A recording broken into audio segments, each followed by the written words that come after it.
It's just something that we don't train, especially with the posture most of us have, because we're chest breathing and shoulder breathing. There's just something about the Wim Hof style and method, and then there's something about oxygen advantage, right? All of these fundamental pieces that we keep sort of layering into the recipe for how we can apply the tools.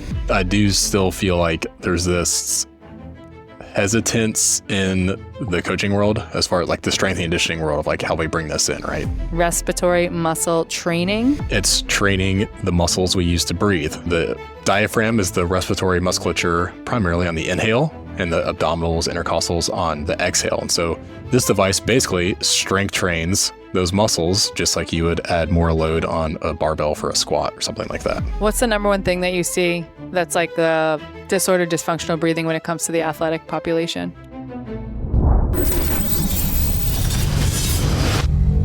This is willpower. Oh my goodness. I just came off an incredible weekend, and I was in St. Louis, and 11 new Sherpa Breath and Cold instructors just certified this weekend, and the group was phenomenal. One of the best groups I've ever had. So shout out to them. Congratulations and welcome to the family.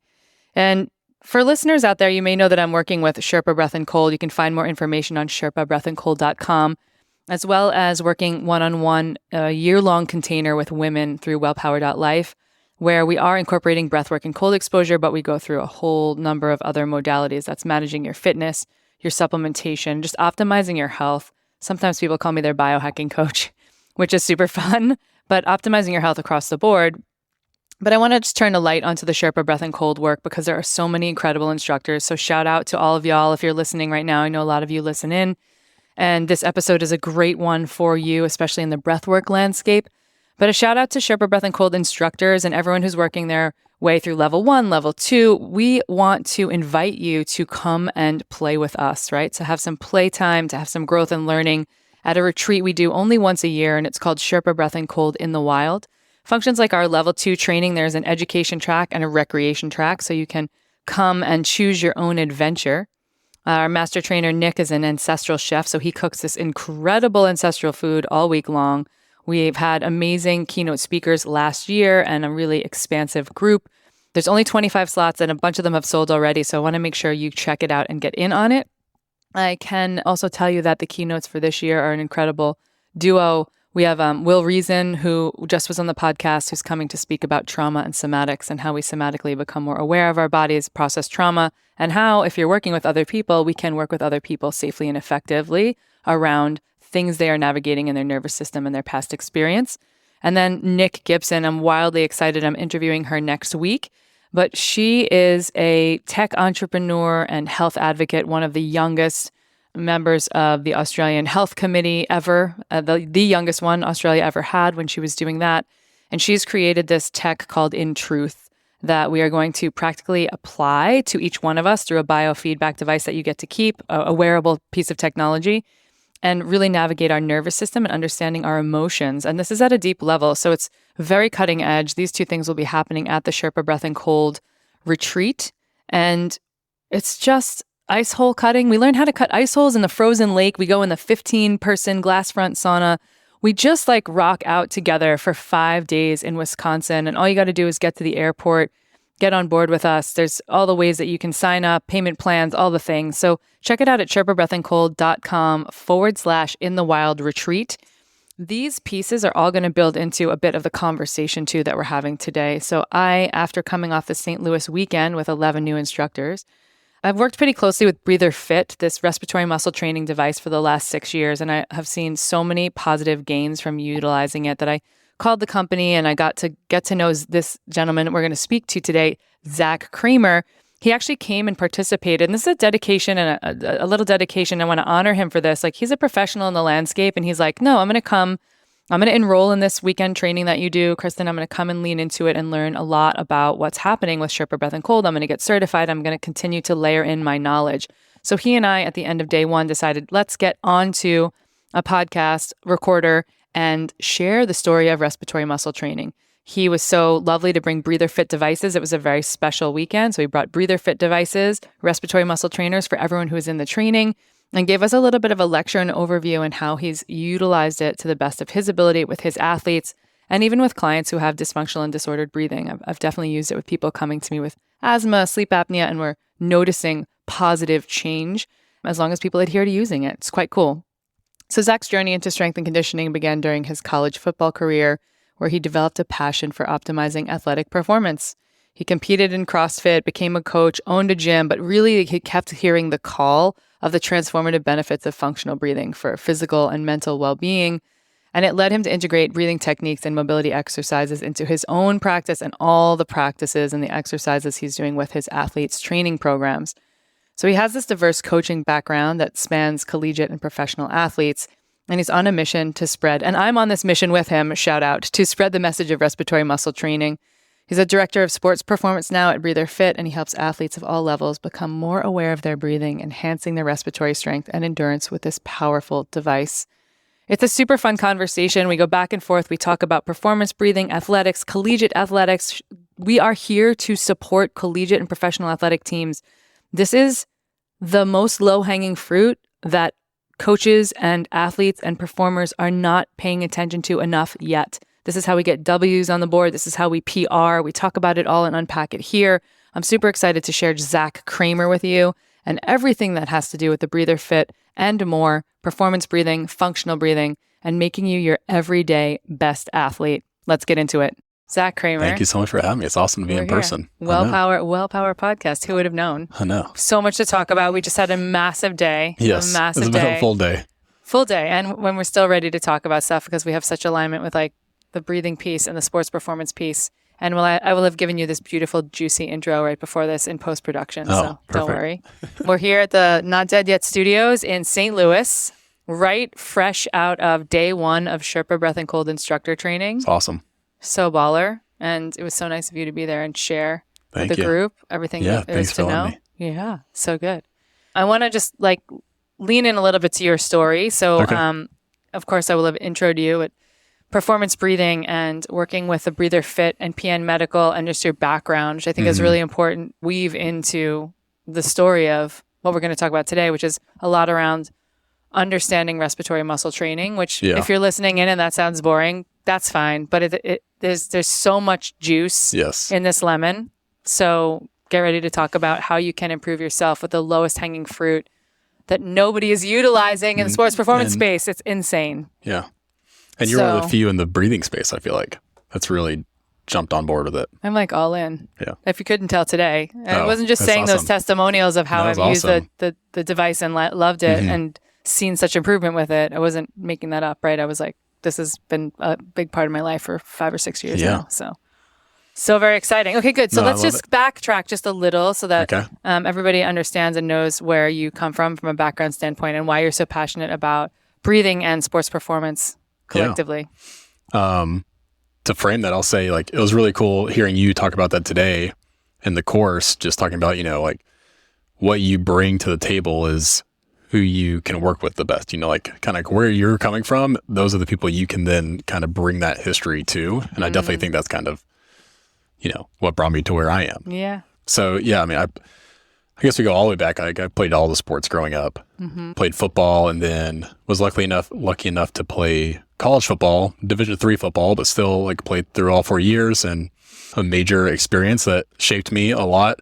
Looking back, I joke that I enjoyed training for football more than I enjoyed playing football. Like, it's wild. I was one who loved just being in the gym during the off season, like doing all the weights. And so from there, I don't even know if we've talked about this, but from after college, I went to seminary. I don't know if you knew that or not. I didn't know that. I went to seminary for 3 years, and I still love training. And so I was the super weird guy in the seminary classes. I was taking pre-workout, like timing. We've got 20 minutes left in class. I'm going to take my pre-workout, and then I can hit the gym after like New Testament studies or whatever. Yeah. And anyway, so I was training and stuff, and I got into CrossFit while I was in Atlanta doing seminary, and just went head over heels into CrossFit. I needed something to compete in, and I found it. And I was all in on CrossFit.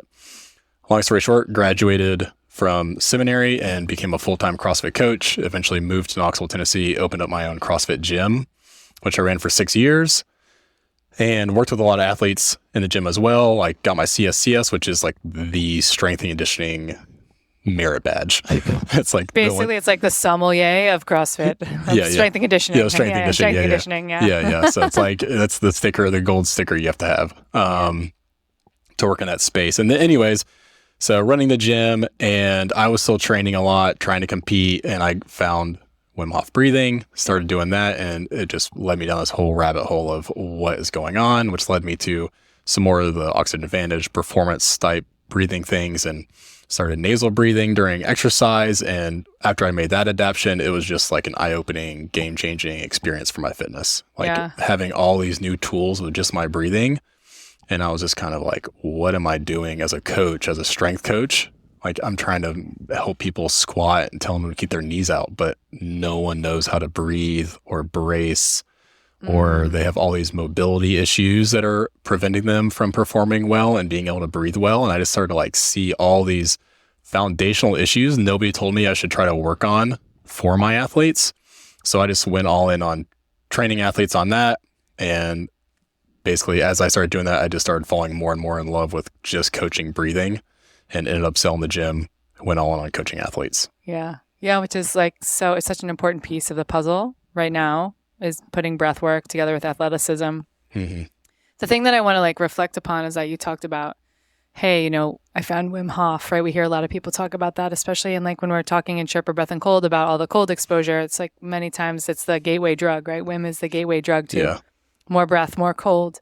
And there's just something about the Wim Hof style and method. And then there's something about oxygen advantage, right? All of these fundamental pieces that we keep sort of layering into the recipe for how we can apply the tools. And even this is why Sherpa Breath and Cold exists. It's a framework, right? It's not a method. It's like, how do we take all of the ingredients that are possible in the kitchen and build it into the context of the person that we're working with you and some of the work that I'm doing with Sherpa is also, it's like this sports performance athleticism, working with collegiate athletes, working with people at different levels, whether they're training for their own personal, like a triathlon where they want a PR, or someone that's playing professional sports.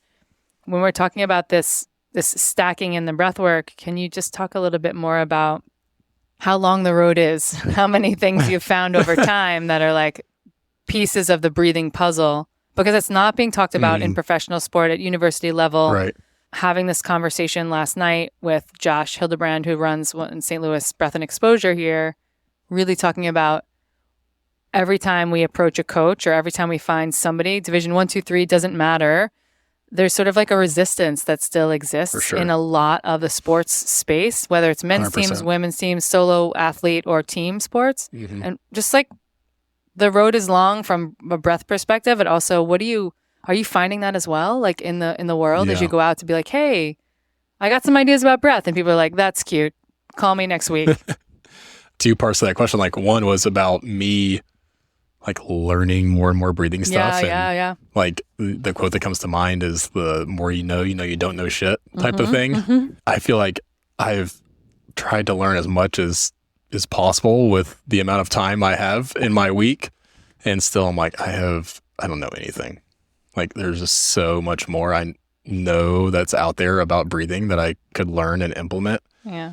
And also, I think we're all riddled with this. This is why it's so beautiful that we can sit and talk about these things in a collective like we did today and just even here now. Because it's like, did you read this? No, I didn't read this. Did you read this? Right. The one woman in the course today said, oh, there's a chapter on breathing in this book, Meditation is Medicine. And I'm like, okay, I'm going to go get the book and find the chapter. Right.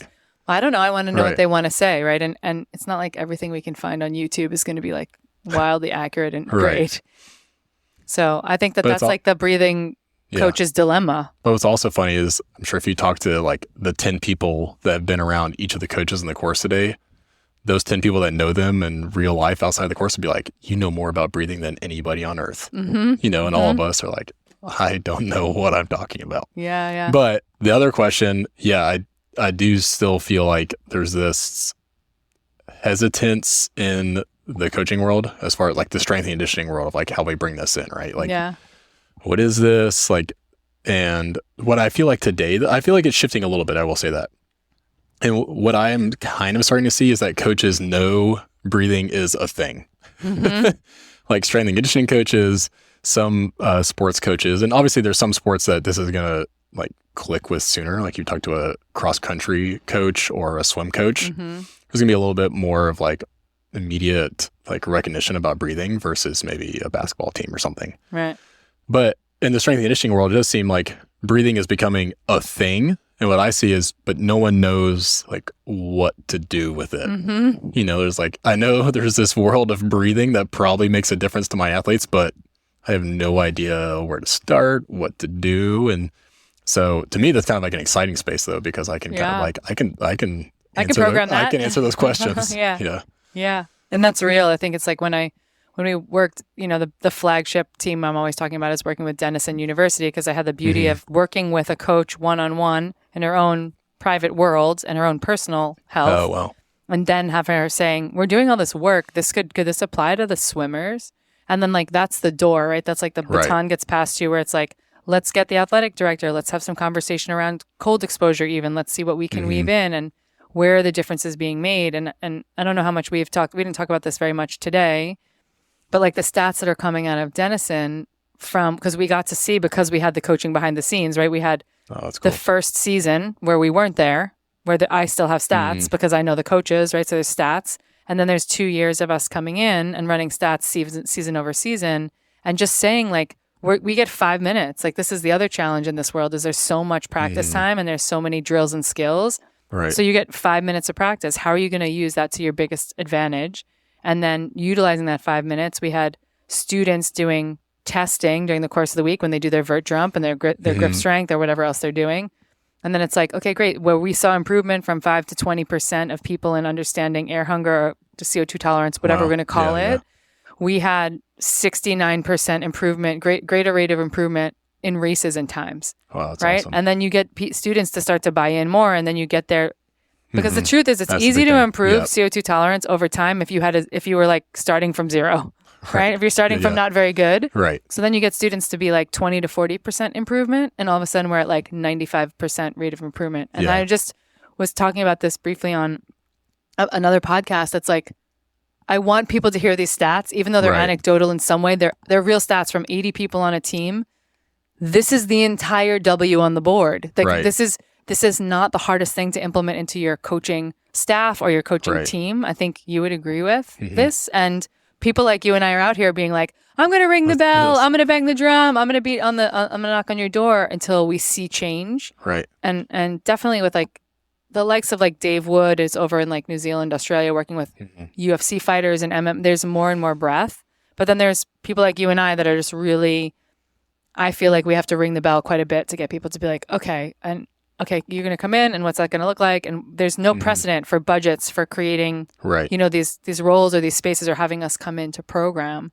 And so, and we mentioned today that there's the first full-time breath only coach that's leading breath for University of North Carolina football. I saw that. And that's like, you have no idea how many people sit that. I know, 1 million people. And it's like, hello. And it's not about awesome. the full-time job per se, but it's like, it's coming. And if any coaches are listening to this, whether that's high school or university level or professional athletics, if you're working in that world, like if you don't know that it's coming, then you're in the caboose and you need to figure out that it's coming and get ahead of the curve, because as the teams get stronger, smarter, breathe better, they're going to be more easily finding ways to win. Yes. Right. And that's like, I think that's the big rub is how do we shake the trees, Zach? Oh, I mean, we just keep pounding on doors. And I think your method of working with coaches is huge. And like, I've had some buy-in at the University of Tennessee, which has been super exciting.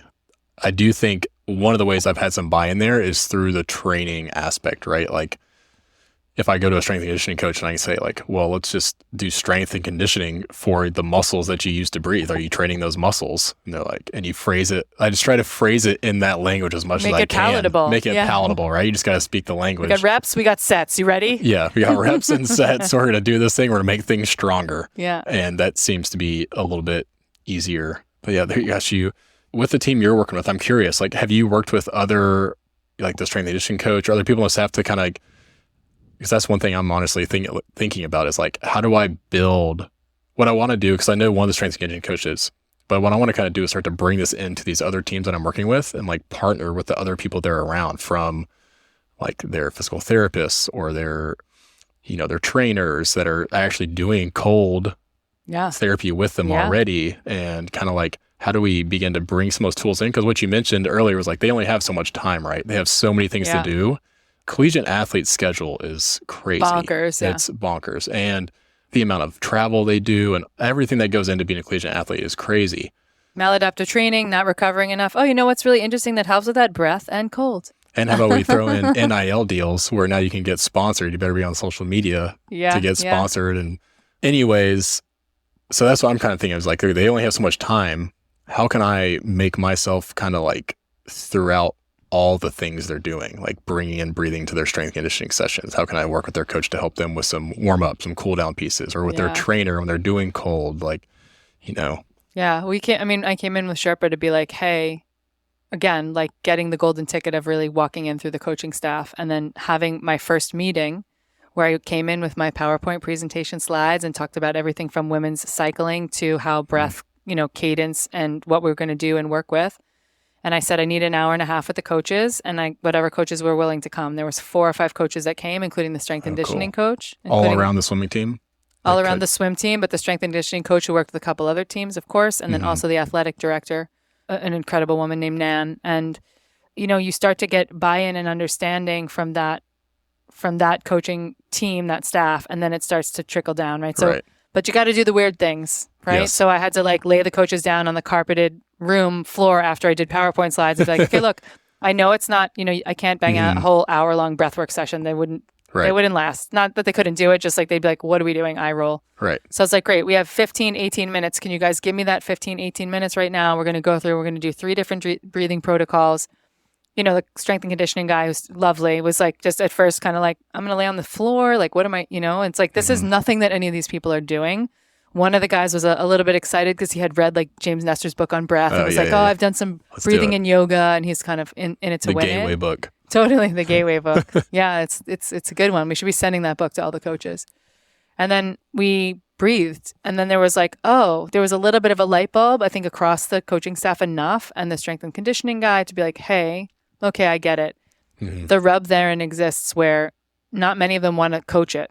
They don't want, they're like, how am I going to, is it going to be like fluffy, foofy breath work? Or like, this is where also BreatherFit and having an RMT comes in, is having a device that feels like a bit masculine or a bit like functional tool.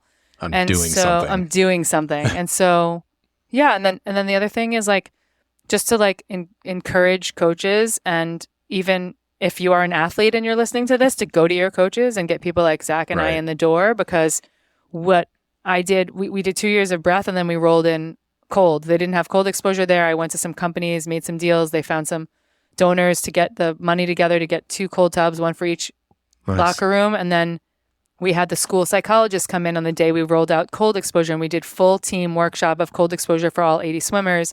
And the school psychologist came in and talked about the structure and power of belief and changing your belief through a growth mindset, and how, we can have a notion, we think A is true, but then we see that B might be true, and then how we change the thoughts that we actually have, or the belief pattern that we have.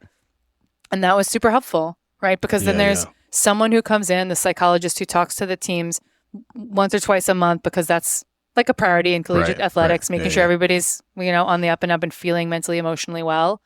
She sort of briefs the landscape, and then we get to come in and talk about why cold is important for mental, emotional well-being, how it simulates, coming off the blocks or that like hyper stressful moment of competition, and how you're navigating getting better at practicing for competition in those critical moments where you can catch a second or two. Right. And then just what it's going to do for them from like a metabolism, sports performance, recovery perspective, right? So like, you are only as fit as what you can recover from. Right. And so it isn't going to be every school that, maybe they're all listening to this now, and it will be, but it's not every school that's doing that. And it does take a modicum of like, okay, this is something new, and we're innovating and iterating. And by the way, breath is the thing. And it's really not something new. It's been around for thousands of years. We're just not using it as a tool. Meanwhile, I watch them spend thousands of dollars on like sound gear for under the water, like just stuff. And I'm like, okay, cool. And maybe breath. Yeah. You're bringing up multiple stories for me, but one, I was at a CrossFit camp recently, and they asked kind of like, how do I get buy-in in the CrossFit setting? And the first story that came to my mind was that in my gym, I was like trying to encourage some people to begin working on adapting to nasal breathing, even during exercise. Cause I'm like, listen, who cares if you win the workout today? Yeah. Like, what are you adapting for today? Like, what are you working towards? Yeah. What I realized really helped some of the people in my class begin to buy in was that the stud in the class was all in. Yeah. Yeah. So the person who's like putting up the best time. The person who's putting up the best time, the person everyone looks at, the person who's got his shirt off and is jacked, he's all in on nasal breathing. And so then it starts to make some people be like, I guess he's doing it, Yeah. you know? And so it's kind of like when you're talking about like a player or two or something, like it's amazing how we just get like a couple people do it and are on board. Like if they're people, other people look to, if they're coaches or athletes, it creates this big effect. Yeah. Or if they just start to get better times, win some races or whatever. It's like, I was making fun of that guy. What's he doing? He's making all that weird noise. He's blowing into that weird black pipe. What's that about? Look at that loser. And then all of a sudden he's a winner. And then it's like, oh, wait, what was that thing? Can I borrow it? You know? Exactly. And so I want to tie this all into what we want to talk about as well, which is like this really beautiful tool that you and I have been both using. And now you're working with the company, the BreatherFit, the breather. We also have like breather voice, right? So there's a few different models, but the BreatherFit is the one that I use most often. Do not ask me to sing. I won't ask you to sing. I know. It's all right. I'll do the singing. Okay. But the BreatherFit is the model that I use typically with most clients. And I think it's also, depending on budgets in schools and who you're working with and what kind of teams, or if it's individual athletes, it's like the most reasonable to be able to weave into programs like this. So I want to talk about the world of RMT. Let's do it. Which so many people don't really know, but respiratory muscle training. Talk to us a bit more about the world of RMT and what you're starting to see and how you got this device in your life. Yeah, absolutely. Like, I mean, the biggest thing is I was working with breathing clients, athletes, and I realized I started to like get them to a point where like I could continue to push them in certain areas, but it was like across the board, different things I was trying to train them on. I realized, okay, I'm getting to a certain point, especially when we talk about respiratory muscle training, which I can just take a step back and dive into, but like, where do I go from here? And I realized the next phase was resistance. Like I needed to add resistance to their breathing to get the next level of training needed. And after looking at like a bunch of different projects, the BreatherFit was just by far the easiest to just use out of the box. It was just simple, pretty cheap. Everyone I was working with was up for like, okay, here, $50, sure. I'll grab one. And the results are crazy. So it will back up. You want me to like go into RMT? I want you to back up and to talk a bit about respiratory muscle training because it has existed for quite some time. And also anyone who's working, we're talking about athletes a lot today, but even people who have disordered breathing, either fitness induced or just generally dealing with asthma, there's so many ways that it can really help the body. So I want you to talk a bit about respiratory muscle training, maybe where it's come from and the people who founded this company that you're working with as well. Yeah. So basically, the company I work with, PN Medical, who makes the BreatherFit, the breather voice, they first made the breather in 1980. And this was, if we ever seen people in the hospital, I brought this up earlier, like the little piece where you blow into it, it blows the ball up in the air. Like that's the original respiratory muscle trainer. But really, this all arose out of sickness because we realized people were having breathing issues, whether it's recovery from surgery or they're having issues with asthma, COPD, swallowing issues. And by training this, people saw results, right? And then the next step was to add resistance to this versus that's just the little ball piece is just one level of resistance that's very light.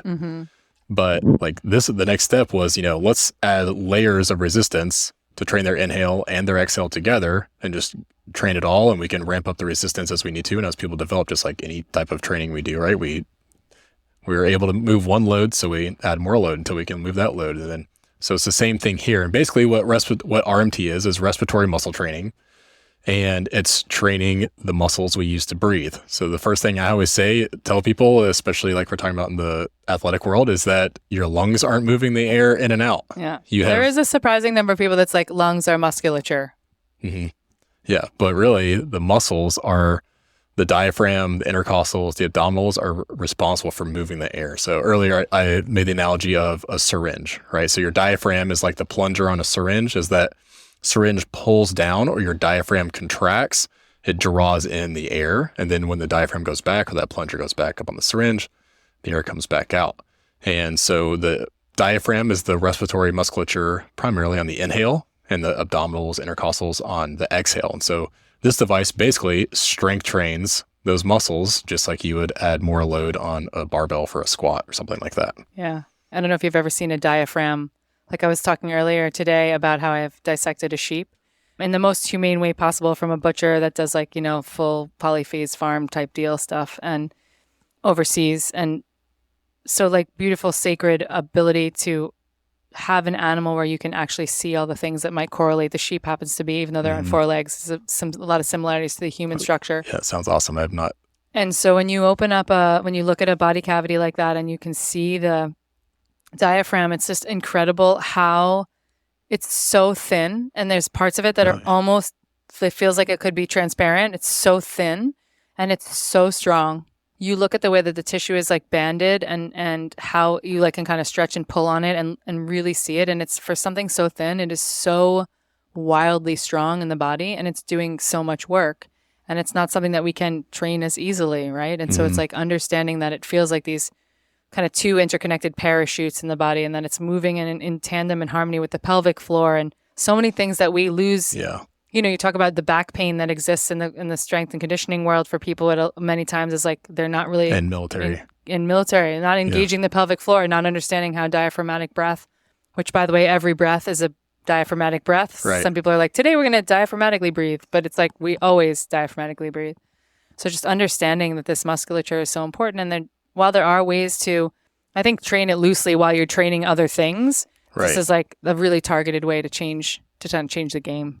Yeah, absolutely. And something that comes to mind is like a question people always ask me when I start to say like, yeah, we should train these muscles. It's like, okay, I grab this thing, I start doing it. How long before I see results?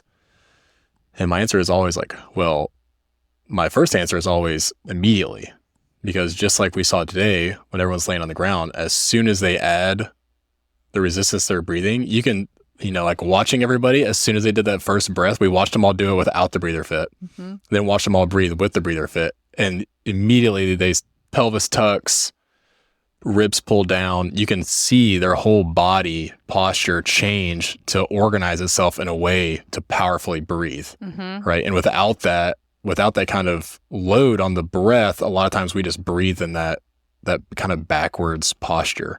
And so that's the number one thing. Cause I tell people like the first thing as an athlete you need to be able to do is be aware of your breathing. Because if you have no awareness of your breathing, you're probably holding your breath or just erratically breathing.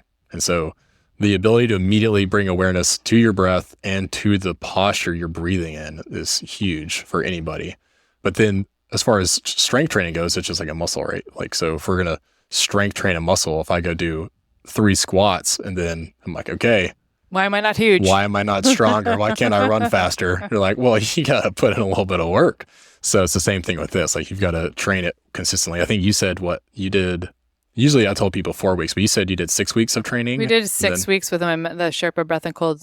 We have a program. I have a mentorship that's called Breath and Cold Mastery. That's a 9-month container. And so we did a 6-week training protocol. And that was predominantly for like the first 2 weeks, people getting used to the device. Cause we talked a bit today that like if you use the device and you use it a little too lightly so I have one-on-one calls with them to check in to be like, how's it going? And then really honing in on the device and then going through at least 2 weeks of beginner protocols, right? Some people like put it off for a day or two, you know, all the things that happen.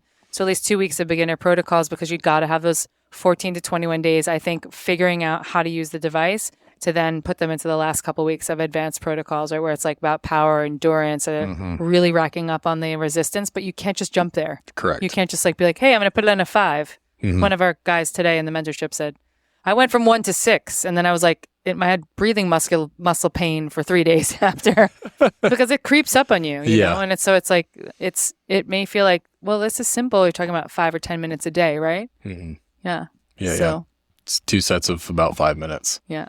I rarely, to be honest, like I've used it quite a bit, and like I rarely am on a 5 and a 6. I'll just like, if I'm going to like do a training season of it, you know, it's like other things too. You go on squats, you go on squat cycles, or you go on bench press cycles. Like you don't just, I mean, some people will say you should just max your squat every day, but like the majority of people don't think you should probably just max out your back squat every single day. And it's kind of the same thing for this. It's like go through a season of training and then you can go through a season of maintenance. And those are like on the app, those are actually our programs. Like we'll encourage people to do like strength and then do maintenance, then come back into it versus just hammering it all the time. Yeah. Yeah. And the app is super simple, which is nice in the past because there's so many other apps out there that are trying to like, again, deliver pizza with a semi truck. And it's like, I'd say 80% of the time I'm not even using the app because I have my own protocols written. So it's like you don't have to. You can just like get after it. And for sure. I mean, and that's, to be honest, like when I'm doing it, I'll do it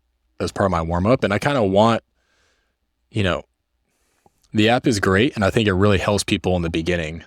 But we also, as breath coaches, right, we always want people to be aware of what's going on. And sometimes if we're just staring at a screen, we're just doing this thing versus like feeling, how am I breathing? Am I breathing more powerfully? Or, but there is a degree where some people need the timing of it or different things like that. So yeah, athletes are using it and then they're like, great, I'm feeling like I'm getting a bit stronger. I feel like I'm less winded. I'm feeling like I have more powerful capacity for breath, which is really like, it's actually, there's this kind of debate too, like how much can you actually increase your lung capacity? Your lungs are the size that they are. But like if you're using the musculature, you can actually pump more air in and out of the system.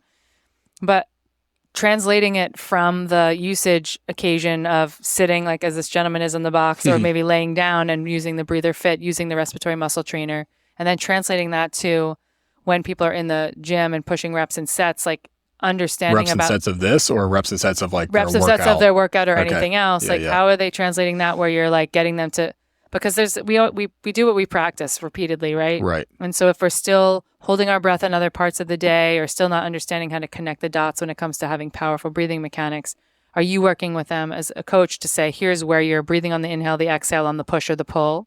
Yes. Yeah. I mean, you're making me think about kind of like CrossFit athletes specifically because I'm thinking about in the gym. And something I'm always working with them on is the awareness of their breathing to know when they're inhaling and exhaling. It's nice in CrossFit because almost everything is somewhat cyclical. Like a big thing I'll say is exhale when you exert, and the key with the BreatherFit, one thing that helps that is two ways kind of. So one is I really think not enough of us are focusing, like we'll do a lot of belly breathing, diaphragmatic breathing. We'll focus on breathing 360, which is good, but that's all ignoring the exhale. And if we're really pushing ourselves to our limits, there's a time where we need to dump CO2 and exhale. Yeah.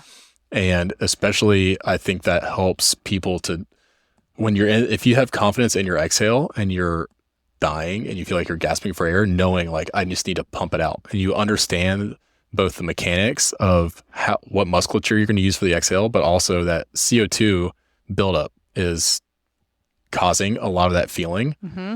You have those two pieces of knowledge and the ability after training the exhale to pump it out. Then as you go, you have confidence that you can control your breathing, you can regulate yourself, you can sustain yourself through the rest of that training, whether it's, running or on the rower or whatever it is. Yeah. The other piece I think about is the strength athlete. So one of the athletes we work with, he's super into the device and I work with him. His name's Wes Kitts. He's just went to the Olympics for weightlifting, like strongest person I've ever met in my life.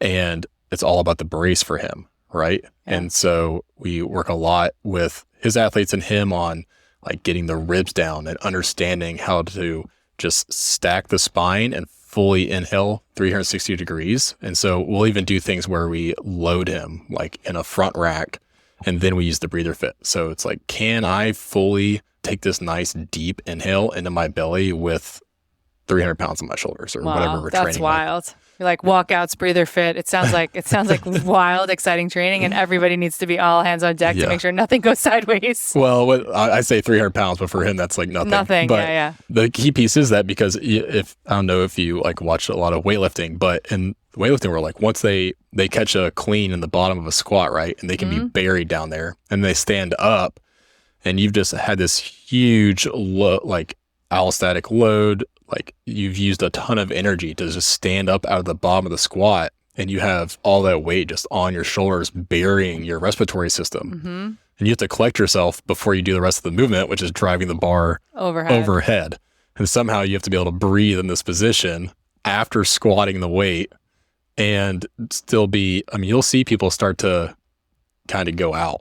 Because they'll be so fatigued from standing up and they won't be able to breathe. And the jerk is just kind of like scary. So literally training to understand, I don't need to breathe up into here. I can breathe low and wide. Yeah. The load's not really affecting that as much as if I'm so used to all day breathing upper chest breathing, then I just get buried. Yeah. Cool. So that's such it's just good advice to really talk through all that too for people who are listening. And I want to divert our attention really briefly to Yeah, people with COPD, people that are navigating asthma, or maybe it's like we talked about exercise-induced asthma a bit today in the course. It's like, what are the ways that we can mitigate some of these things happening? Are you seeing success stories because there's so much of this in the background history of devices like BreatherFit? Yeah, absolutely. I mean, that's kind of like, honestly, the bread and butter. Like the fitness and the athletes is kind of like the sexy stuff I get to talk about and I work with. But yeah, behind all that is like the 99% of the customers that PN Medical is working with are people with like breathing issues that are seeing transformative results with it. So again, it's just something that we don't train throughout our lives, especially with the posture most of us have. Like we just get used to, not only are we not training it with resistance, but we're not really training it at all because we're chest breathing and shoulder breathing.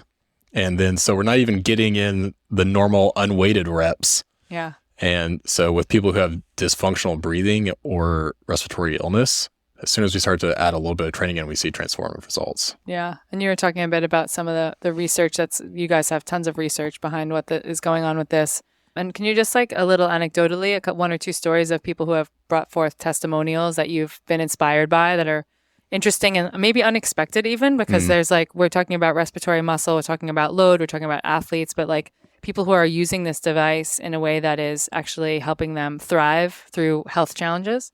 Yeah, absolutely. So the two that come to my mind right off the bat are somebody who videoed a testimonial for us, and she talked about two things. One, well, a few different things that are just like really cool to me because, you know, if we have grandparents and people who are close to us, like we hate to see certain like trends in their health go down. And so hearing from people who are maybe elderly who mimic people who are really close to us and then hearing how it's transformed them is, I think, probably the most powerful. Yeah. But hearing from that group, things like, you know, losing their voice and then being able to get their voice back again and being able to project their voice again because they trained their respiratory muscles.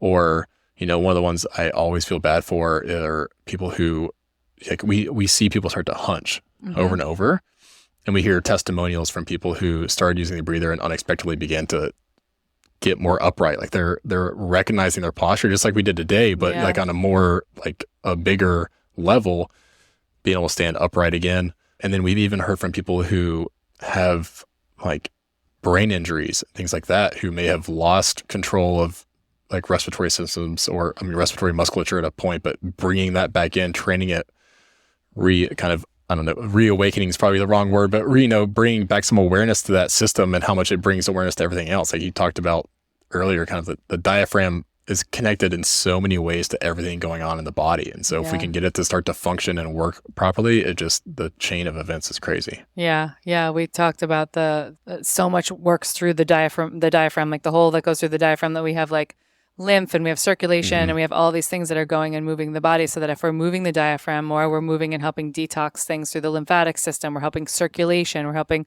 the body you couple something like this with nasal breathing, right? We talk about nasal breathing so much in the landscape of breath, but you couple it with nasal breathing, which is going to oxygenate the system more, then you get your posture back, then you get your breathing musculature back. And there's I think such a strong correlation to me, right? It's like, it's not like anyone's going to be like, oh, I have a TBI, a traumatic brain injury. Right. Let me pick this up. But then actually there is sort of like a correlation to being able to really sort of clean up other things in the body and support the body holistically. Right. So let's talk about that, because I know that that's a question that comes up a lot, which is people around the world. And I'm all the time screaming from the rooftops about, in a kind way, hey, people, let's breathe through our nose. Let's like stand up straight. Even when you were like discussing like how the CrossFit athlete stands, I was like sitting here being like, do I breathe? Do I brace? Do I, like we're all functionally doing this as you talk us through it. But just talking about why this is a device that you use your mouth for, and then also, how it is, how you share with people, and when they're like, well, this isn't a nasal breathing thing, is this still okay for me to use? Yeah. One thing I would say is the reason it's designed to use your mouth is nobody really wants to use something over and over they're blowing out their nose into.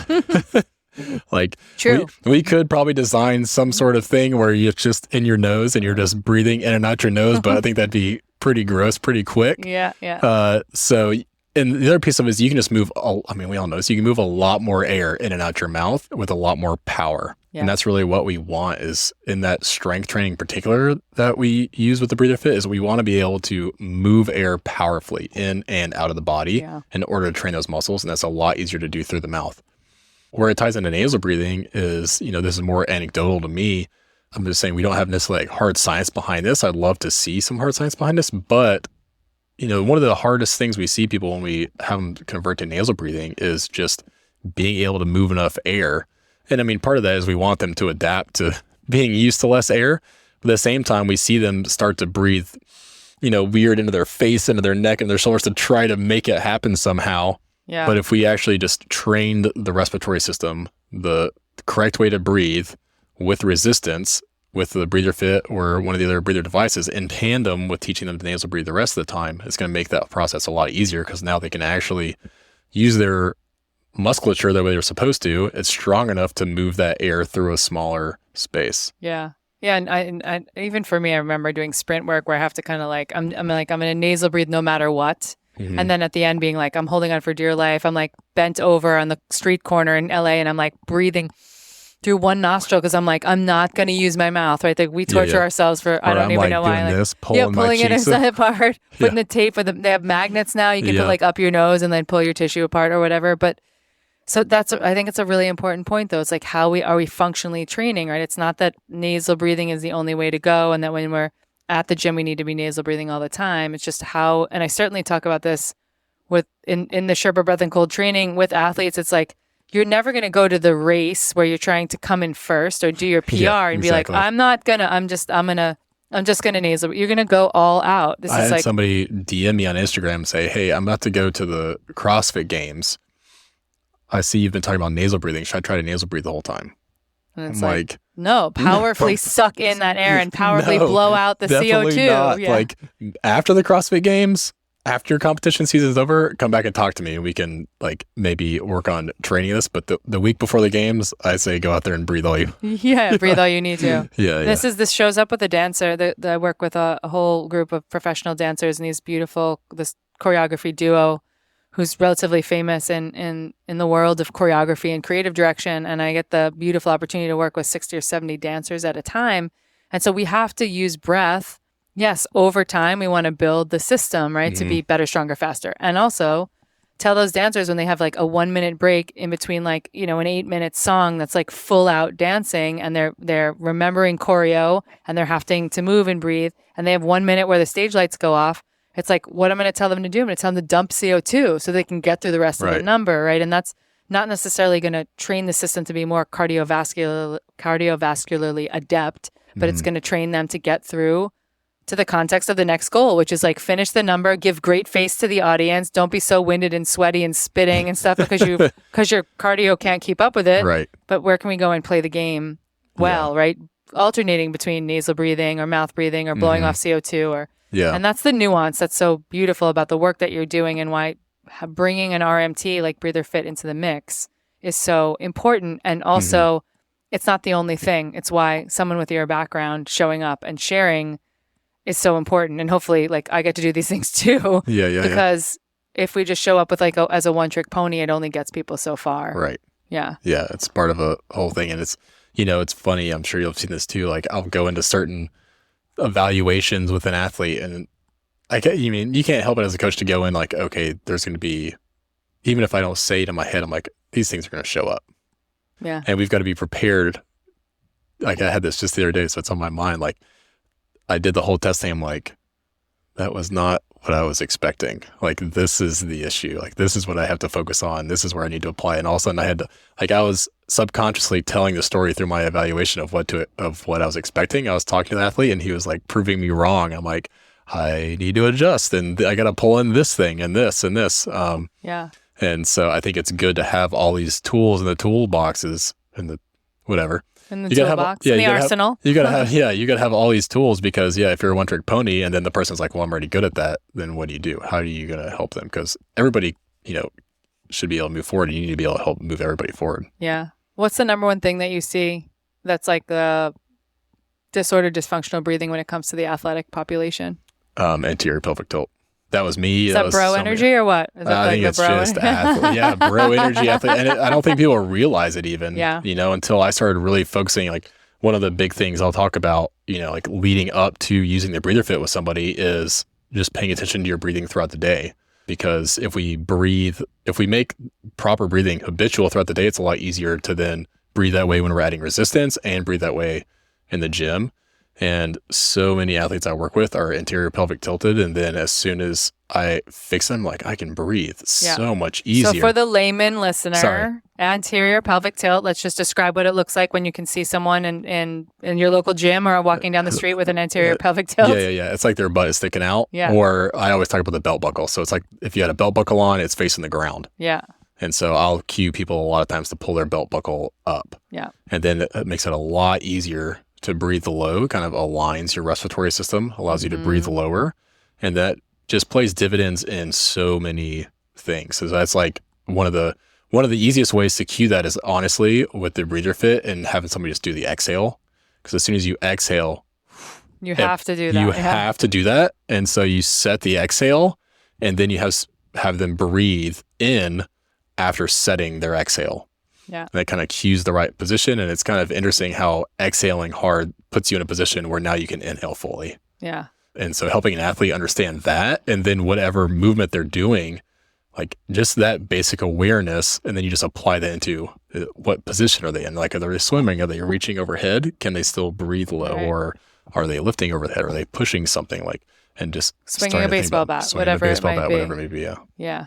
Yeah. And I think I see it a lot. Just like in a little bit in the yoga community, there's like a lot of different interesting structural things that go on in alignment. And we've done ourselves a disservice. I say we because I used to teach yoga for so long, but we've done ourselves a disservice in some way. Yes, we're talking more about core bracing and circumferential breathing and 360 degrees. And there's still a large community of people that's always like, well, navel to spine and like pull in and pull up, right? Yeah. There's just biomechanical miscuing. And look, it's been woven into our vernacular for whatever reason, but really understanding that there's like the capacity for moving weight comes from really breathing into that inhale fully and holding an alignment with the posture. And then also this like tuck your tailbone. Like we hear this a lot across a lot of different sports, like, oh, tuck your tailbone, but it's not really the same, right? Tucking your tailbone, people can overcorrect that really easily and get sort of that weird shape where they're like, it's like not exactly, they're like over tucking, right? Right, yeah. And so you know as well as I do, like you can't, if you really tried hard to tuck your tailbone on a squat, the squat's not going to go well. Yeah. Right? There's a little bit of that energy. And then you're dealing with people's structure, right? Which is so different if you have a long torso or you have like any of those other pieces. Yeah. And taking that even like, so, I mean, I say that like there's this way we want to help people understand, but then it's also like, can we breathe in any position? Yeah. We should always be able to access our breath. And like in a world like jiu-jitsu or something like that, or wrestling, you might be pinned in some weird way with your leg over your head and your arm underneath you. Can you still breathe? Yeah. Just to keep going back to the BreatherFit, like that's something I also love to do with it, is like just put someone in a weird position, like their arm through, laying on their shoulder or stretched all the way out, and have them not with high resistance, but even on low resistance. Like, can you still fully inhale? Can you still fully exhale in this weird position, and figure out how to, because like, there's this good way we want to breathe. We want to learn how to do it right. But also we always want to be able to access our breath. Like if there's anything we always want to be able to do, it's breathe. Access the breath, in whatever form or position. And jiu-jitsu is a great example. I saw it a lot in the UFC, MMA world when I was working with a client there. And also interesting to walk into these spaces where there are so many incredibly gifted and talented, well-trained athletes that it's usually, I'm like, I'm going to walk in here and everyone's going to know how to breathe. And I walk in the room and it's like 9 out of 10 of them don't. And that to me is just like the amazing, again, it's this low-hanging fruit to kind of reincorporate where we started the whole podcast, which is these are the spaces and the places where we can make up a few seconds of time, which make the win. Or, we talked today in class a little bit in the training, we talked a bit about, he who drops to mouth breathing first loses, is usually tapped out, right? So like where we see people going and navigating their nervous system to exhaustion and then being like, okay, the guy who nasal breathes the longest wins. That's part of the game in some ways, right? Of course, you can use your mouth in some of those things. I'm so thankful to sit with you and talk about this. It's like such a robust, deep dive conversation. I like to just kind of probe guests at the end of the podcast to say, I like that you're like probe away. We've been spending some serious time together with we've been in some intentional spaces today, so I'm open and ready. Yeah. So I like to ask, the one question that I want to not challenge you with, but just you talked a lot about habit stacking and putting things together in your life. And outside of the world of breathing, you're not allowed to use BreatherFit or breathing as the answer. Was there like the number one practice or thing that you work into your day, maybe it's not daily, but often into the week, that is just like a salvation, a biohack, a thing that's really shifting your state and capacity as a human being? Yes, especially a recent add to my life. You mentioned earlier today, and I almost wanted to bring it up. It didn't really fit the context, so I'm glad I get to talk about it. Was play. You mentioned, I can't remember when we were talking about, but you said something about telling someone to play more and they'll be less anxious. Someone to play more and they'd be less anxious. And man, that has changed my life recently. And I always try to play, even when I'm training and doing CrossFit type stuff, it's play for me. But recently I finally bought a bike again. And my whole life I biked till I was probably 25. And road bike vibes or mountain bike trail? So usually on a road, when I was a kid, just being a kid and being able to go out and ride your bike, go around the neighborhood, no one knows where you are. You're just out on your bike. Your parents are like, Zach! Yeah, Zach! Exactly. Calling houses is Zach over there? And I'm just out. And then even when I went to college, and then when I lived in Atlanta for 6 years, I rode my bike everywhere in college. And then when I was in grad school, all through Atlanta, I rode my bike everywhere. And then when we moved to the city we're in now, Knoxville, it's not a super bike friendly city. I just stopped biking. So that was the last 5 or 6 years I haven't biked. And then maybe 3 months ago, I bought a mountain bike and started mountain biking again. And I remember the first time I did it, I was riding with my son in the mountains and get me somewhat emotional, but I was just laughing. Yeah. Riding my bike through the woods because I was oh my gosh, I did not realize how much I missed this. Yeah. And so I've been riding my bike in the woods almost every morning, and it's been unbelievable for me. So just the ability to go and just to keep going because I'm obsessed with this right now. Yeah. I go, after I drop my son off to school, I go jump in the woods and ride for 45 minutes. Yeah. And I see deer every morning. Yeah. And they just kind of hang out and watch me ride my bike, and I'm in the woods all by myself, and it's just, it's a great way to start the day. Yeah, that's so amazing. It's grounding, earthing, you get a bit of nature, green, what makes us psychologically feel so good. And then it's sport, exercise, a little sweat. Yeah. And navigate. There's something about mountain biking that I really my friend in Vail has taken me a few times, who's a mountain biker. Yeah, where I'm not a pro by any means. I'm certainly definitely not, but has taken me on a couple trails in my life where I'm holding on for dear life. Is this going to be okay? It's that flow. It's rock climbing to a degree too, that. Yeah. That super challenging flow. If I lose focus, even for I start to think about what I have to do later that day, all of a sudden I hit a root weird, kind of go off. I'm oh man. Yeah, you're come back. Okay, yeah. And it's it's just riding your edges, right? In a little bit of areas of discomfort. Any of the mountain biking I've done recently has been more chill, but definitely riding in those mountains, I was whoa, you have to be so present. It's a cold plunge, right? You got to be right there. Exactly. I love that. And then the last thing is, if you could go back and tell, you have a 10-year-old son? I have a 9-year-old and a 4-year-old son. Beautiful. So if you go, you walk into your, let's say 9-year-olds, maybe 9 to 15-year-old, and as your kids are getting older, and if you could go back in time and speak to yourself or speak to your kids or maybe speak to someone who's thinking about how do I optimize my well-being? How do I feel better faster? What's going back to yourself or talking to your kids to say, here's the thing that if I could go back to me in the mirror, I would say here's one pill you need to swallow. And I don't mean legitimate pill, but here's the one piece of advice that I would give you that will change the trajectory of the rest of your life and well-being. What's the nugget? Oh man. I know. Just people have given wild answers all over the place, but what's the nugget? The one thing that you would just, you could turn the clock back to your 15-year-old self and be yo, Zachy, I got something to tell you. You got to listen. Enjoy what you enjoy. If these are the things you like, do those things. Yeah. It doesn't matter what anybody else thinks you should be doing. That's just the way you're made. Have fun with it. Yeah. Which is beautiful. It's sort of dance like no one's watching. Yeah. I love that. So beautiful. Thanks for spending time with me today. Thank you so much for having me. We're going to drop all your contact information into the show notes. Perfect. We're going to tell people more and more about BreatherFit and PN Medical, and then the website's so great. It has so much research and all the things that anyone could ever need on it. So thanks for being here. Thank you so much for having us. This has been awesome. Yes, thank you for joining us here on Well Power. You can submit questions, learn more, shop incredible brands, and connect with me at wellpower.life or follow me on social at biohacking.breath.cold. From comfort to courage, friends, we're doing it. Any foul language you hear is not approved by my mother.